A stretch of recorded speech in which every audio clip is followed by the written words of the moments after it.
আমি কোনো টাকা মানা দিই নাই, আমি ডিরেক্টলি আমরা এখানে ব্যবসা করে আসছে 40 বছর, আমার আব্বার প্রতিষ্ঠান, এগুলো আমাদের কেনা দোকান। আমি মাল বেচি জেনুইন মাল। তুই আমার এত কথা প্রশ্ন না। আমার প্রশ্ন হইলো, ওই ভদ্রলোক যদি মাল না নেয়, আমার কোনো এখতিয়ার নাই। তুই ব্রাহ্মণবাড়িয়া হাবে আমার মাল কাইটা কেন তুই আমাকে দেখাচ্ছে আপনার প্রোডাক্ট কে দেখি না? এইবার আমি তোর মাল কাটার এখতিয়ার দিছি?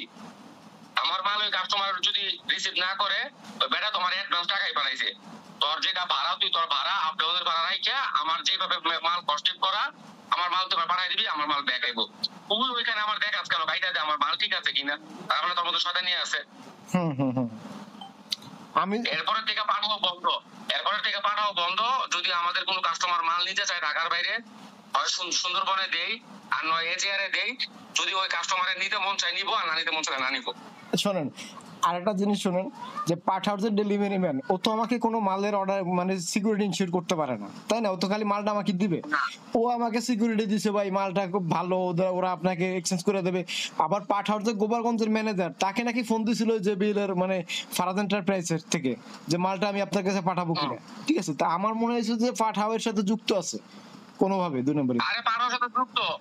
আমারে যে মালটা দিছে, যে মালটা আমরা চেঞ্জ করে দিছিল প্রথমে, এই মাল মোতালি প্লাজা এক দোকান থেকে ওই এদের এই ব্রাঞ্চে গেছে, এটা পর্যন্ত বাইর করছে এরা। মানে এটা করছে আমার সাথে কারা? ব্রাহ্মণবাড়িয়ার যে ব্রাঞ্চের যে হাব আছে, ওইখানকার লোকেরা এই আকামটা করে। মানে ওই যে এলাকা ভিত্তিক লোক নিয়োগ করে, ওইরা মানুষ, আরে আর আইফোন দামি দামি মোবাইল পর্যন্ত মানুষের মাইরা দেয় এগুলা, অমানুষের বাচ্চারা। আচ্ছা ভাই, বুঝতে